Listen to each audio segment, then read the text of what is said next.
comes from the ancient Jewish philosophy, but also part of the Hermeticism.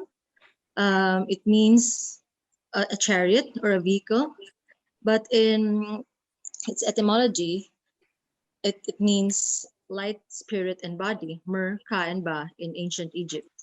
So, in a sense, it's a transportation vehicle for us to ascend into a higher consciousness or a higher dimension, or yeah. So, it's a light body vehicle. Merkabah is composed of two two triangles. There's the present in all of my artworks. I don't really have a Merkabah in an artwork, a Merkabah symbol, but all the opposing triangles are present to represent the union of both energies. Yeah.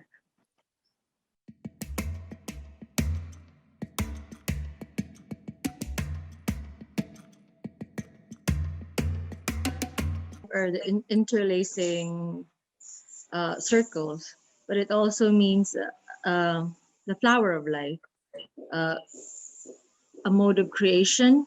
A mode of creation is like a seed of life happens, or maybe it's existing everywhere, but it also happens when a creation is born, or let's say a life form. Maybe it starts when two cells unite and divide. That's where it starts with the vesica Pisces. So maybe, I'm not sure, but maybe it is what the ancients say, that that is when the soul enters the physical realm. So it is creation force, it is life force. So it is symbolized as the flower of life. It is the union of two energies split, entering into the physical realm, and then turns into a flower and turns into everything else.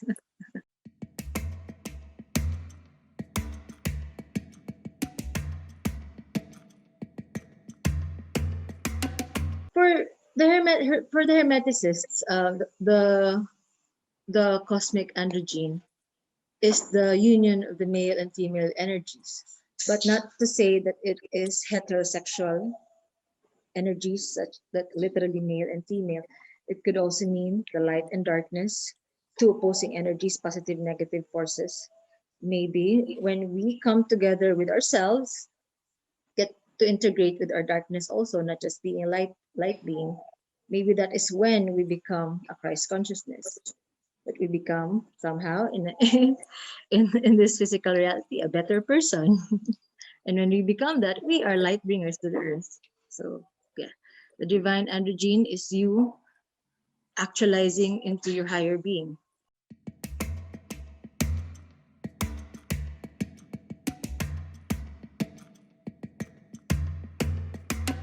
And the work, yes, that is interpreted in some of the works where there are imagery of male and females, representing the dualities of energies combining into one, sometimes combining to form one life form, birthing a child, or combining to form you as a complete being.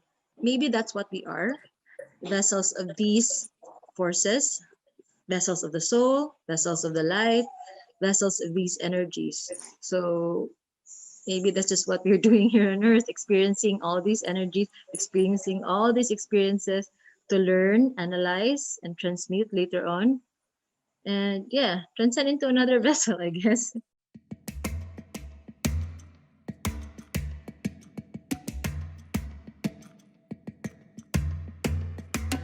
Really my favorite. I made a second version.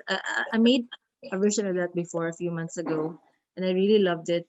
And so when Koki visited here to ask about the work, I illustrated that and decided to make an actual work. It is my representation of our time here on Earth, reincarnation per se, uh, reincarnation as both energies. We experience both energies in our lifetimes and in different lifetimes, I guess. we reincarnate both as a male and female to experience both dualities. It is not, the energies again are not heterosexual. So yeah, we experience all of that to come into a culmination, maybe to distill your pure male energy and distill your pure feminine energy. And once you become either, you culminate into a higher consciousness or a pure being.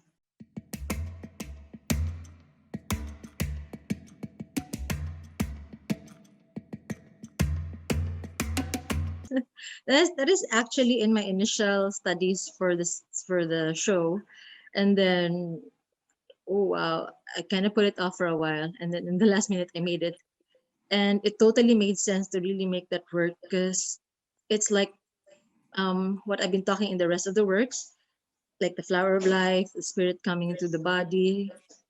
It is the physical manifestation of all of these principles that I'm trying to talk about.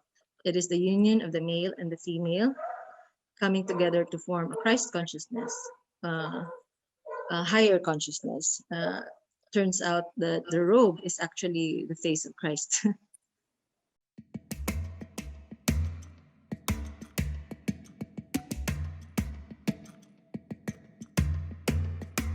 Oh yeah, it was quite an accident lang. A few years back, 2019, I was in Cubao. I was just like grocery shopping, and then I passed by a place that sells um, religious tapestries. And I remember in childhood, in our home when we have tapestries at home, those floral things. I remember doing the laundry, and I looked at the opposite side because you have to hang the clothes in the opposite side or the tapestry. So I saw that it's a negative, and I wonder how is the image on the front like that and at the back is like RGB.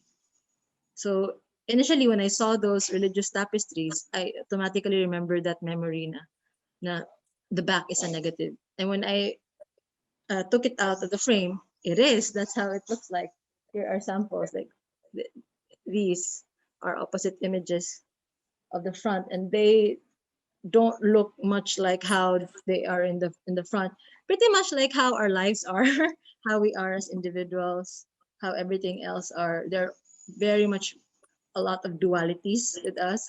Some could be like a good person inside, but we are going through a lot inside, outside, but we're going through a lot inside. So it takes a lot for us to be a good person because we've been through a lot also. So maybe it's like that. I saw it as something like that, uh, an acknowledgement of the dualities, but it is in the end one tapestry. So the negative and the positive is one tapestry. So that's how the whole philosophies came in. So yeah, maybe I sound crazy. Yeah, so that's where the inspiration came from, and working Uh, I love working with the tapestry, especially with distressing them. Parang uh, somehow the little bits of destruction is like meditative and for me, like ganun. But destroying it, not necessarily destroying it, cutting it apart and then restructuring it to uh, to portray an idea. It, it still feels magical to me. How all these tapestries came to be as an artwork. Mm. Yeah, and for the show, for the most of the pieces, the larger ones were sourced from vintage tapestries. So I started to collect large pieces. Yeah.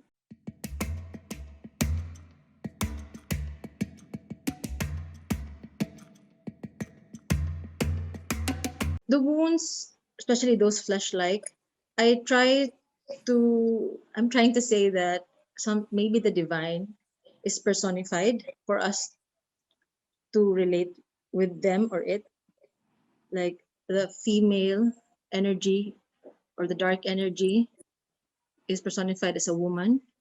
Yeah, and the male. So we could relate to it right away. So they are born into flesh like that. but it is also us, maybe. So yeah, I hope that makes sense. The representation of the wounds is to say that God or the divine is also in the flesh. That's why we are also vessels. I try to represent the divine uh, as flesh because that's mostly in most religions or in most faiths that the divine concepts are have a human or personified imagery, in which it is what I'm trying to say with some of my works, that the male and female energies or the positive and negative energies of the opposing forces are represented as male and female. So in that, I scratch out their faces and replace it with uh, my my form of flesh, so to represent that. And they are distilling their energies uh, and coming together as one, in which in the center is a Christ, also not doesn't have a face, to represent the personification of these energies in the flesh. But it is, yeah, how I want to say it, that the divine is personified as a human, uh, as a male and female, for people to relate. But it is opening up because that is the, like, the Vesica Pisces is the portal for the divine to enter into the physical realm, into a physical body.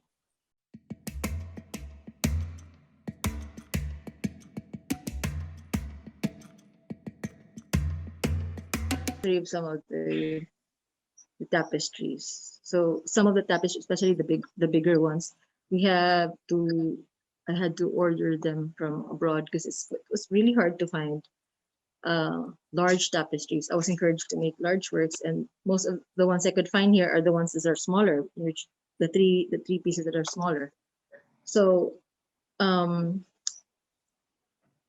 I saw some of these in surplus shops, and but it's very difficult to find religious imagery. Mostly are of animals. So yeah, I waited for months for them to come here to the Philippines. I realized that uh, maybe maybe how they're acquired also, it adds to the layer of the process. That these all of the artworks, all of the pieces for the artworks have a lifetime of their own before they became my artwork. Even the angel, the cherubim, it was an antique piece also. Uh, yes, it's an antique piece, and even the sculpture are two different sculptures that I split together. When I bought them, it was a Mary and Joseph art wooden sculpture, and they probably had a life of their own from years, decades back. So yeah, like in one of my artworks talking about reincarnation, they all had to experience those lives to come together into this in this gallery, in these artworks. So yeah, that's an interesting.